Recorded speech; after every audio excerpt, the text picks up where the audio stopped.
कोई हमको ठेस पहुंचाता है, कोई हमको नफरत करता है, तो हम उनके साथ ग्रेटिट्यूड में कैसा रह सकते हैं? इतनी तकलीफ से वो हमको पेश आता है, तो हम उसके साथ ग्रेटिट्यूड पे किस तरह से रह सकते हैं, और वो भी लगातार? तो इसका जवाब ये है, चॉइस हमारा है, हमको रहना है नहीं रहना है हमारी मर्जी। ओके, लेकिन अगर आप इंटेलिजेंट हो, बुद्धिमान हो, तो अगर हमको कोई ठेस पहुंचाता है, ठेस तो पहुंचाया, अगर हमने उसको बदली नहीं किया, ग्रेटिट्यूड बाद में बात की बात है। ग्रेटिट्यूड से पहले एटलीस्ट ओकेनेस, समत्व में आना, पहले समत्व में आना, फिर ग्रेटिट्यूड में आना, फिर करुणा भाव में आना, वो तीसरा स्टेज है। अगर हमने नहीं किया तो उसका जो वाइब्रेशन है, हमने उसको खींच लिया और हम टोटली उसके नीचे आ गए। हमारा वाइब्रेशन और होता है, जैसी सृष्टि वैसी दृष्टि, जो बोएंगे वो पाएंगे।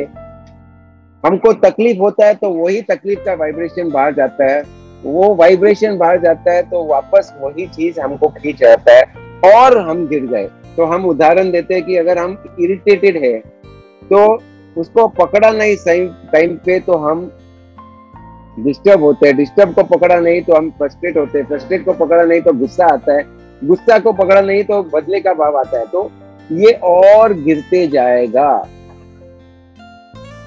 समझदार व्यक्ति को मालूम है कि वो चीज को पकड़कर उसकी बात को सही मानकर इसका कोई फायदा नहीं है। अगर बुद्धिमान है तो, अगर जागरूक है तो, जागरूक नहीं है तो लोग को हर्ट होता है, और हर्ट होने का मतलब अहंकार है, अहंकार का मतलब हमने आकार ले लिया, हमने कोई ना कोई उसके I have identified myself with some particular role, इसीलिए मुझे चोट लगती है। तो समझदार व्यक्ति को मालूम है कि मैं एक्चुअली कुछ नहीं हूँ, मैं नोबडी हूँ, और उसका पाथ पकड़ने का जरूरत नहीं है। तो ये समझ से जागृति आती है, जागृति से हम बोलते हैं कि हम उसको ना तो अच्छा ना तो बुरा, हम कुछ नहीं करते। वो करते करते अगर करेंगे तो आगे जाकर और समझ आती है कि इसको व्यक्ति को थैंक यू बोलना है, क्योंकि ग्रेटिट्यूड में रहना है, क्योंकि वो मुझको कितना सिखा रहा है, उसके बिहेवियर से मुझे कितना सीखने को मिल रहा है, वो करेंगे और वो भी और भी हो जाएंगे तो करुणा भाव भी आएगा कि आप उनके नजरिया से भी देखने को लगना शुरू होगा। समझदार व्यक्ति को ग्रेटिट्यूड आराम से आएगा अगर वो प्रैक्टिस किया, और अगर वो जागरूक है, और अगर वो बुद्धिमान है तो। ओके, क्या हमारे अंदर जो ब्लॉक्स है, हमारे अंदर जो नेगेटिविटी की वजह से सारे ब्लॉक्स क्रिएट हुए, क्या हमें उन पर पहले काम करना चाहिए, या जो हमें क्रिएट करना है, हमें जिसका निर्माण करना है, क्या हमें उस पर पहले काम करना चाहिए, या दोनों साथ में करना चाहिए? सबके पास सपने हैं, सबको साकार करना है। कौन व्यक्ति नहीं करना चाहते? हम सोचते हैं, हमारा इंटेंशन है, सपने हैं, तो मैं साकार करना चाहता हूँ, निर्माण करना चाहता हूँ, मैनिफेस्ट करना चाहता हूँ। ब्रेन का एक ही फंक्शन है, एक टाइम में वो एक चीज कर सकता है। ओके, तो ये हुआ कॉन्शियस माइंड, ये हुआ फीलिंग माइंड। तो विचार जो है दो ही किस्म का आता है, या तो हमको अपलिफ्टिंग या डाउन, या तो डर से, या तो प्रेम का भाव, या तो पॉजिटिव या तो नेगेटिव, या तो अपलिफ्टिंग या तो डाउन लिफ्टिंग। तो हमको मालूम है जिधर भी हमारा एनर्जी है, जिधर भी हमारा वाइब्रेशन है, वो वाइब्रेशन से वही वाइब्रेशन बाहर जाता है, और जो बाहर जाता है वही चीज आकर्षण होता है। तो अगर हम डाउन एनर्जी में है तो डाउन ही जाएगा और डाउन ही वापस आता है। यानी कि आपने देखा होगा, हमको चिड़चिड़ापन है, हमने अगर चिड़चिड़ापन को नहीं पकड़ा तो हम डिस्टर्ब होते, डिस्टर्ब को नहीं पकड़ा तो हम फ्रस्ट्रेट होते, फ्रस्ट्रेट को नहीं पकड़ा तो गुस्सा आता है, गुस्सा को नहीं पकड़ा तो बदले का भाव आता है, क्योंकि ये नेगेटिव साइकिल है। लो वाइब्रेशन और लो और लो और लो और लो और लो जाता है।